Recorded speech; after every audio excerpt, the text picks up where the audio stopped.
මාදුලගම වලින් තවත් උදවියන් සුන්දර ස්ථාන. අමුතුවම ස්ථාන ස්වභාව ධර්ම හැටි එහෙමනේ. එක තැනක් එකිනෙකට සමාන විවිධත්වය තමයි හැමතැනම රැඳිලා තියෙන්නේ.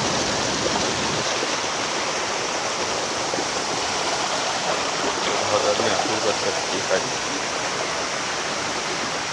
මේ බලන්න මේ ඔබ දකින්නේ ගොඩපර කියන තාකය. ගොඩපර කියන්නේ මේක වඩා පොඩි පිටපත නේ. ඒක වැඩි කරන්නේ හොඬපර කියලා. හරිම හොඬපර. දන්නේ නැතේ ගොඩපර කියලා කියනවා. අන්න පොර ලොකුයි. මේක දැවේ නම් එච්චර හයිය නෑ. හැබැයි මේක ගෙඩියක් හදනවා. ඒ ගෙඩිය. මේ බලන්න. ඉතින් තියෙන ගෙඩියක්. මේ ගෙඩිය එකට කපලා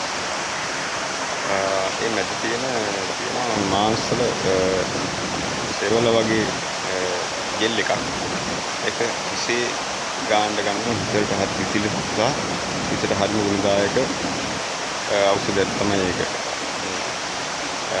ගොඩපර කියලා සමහර කියන හොඬපර තමයි මම හිතන්නේ. ඒ වර්ගයේ මේක බලා ගන්න මේක පොළේ හඳුනා ගන්න ලේසියි.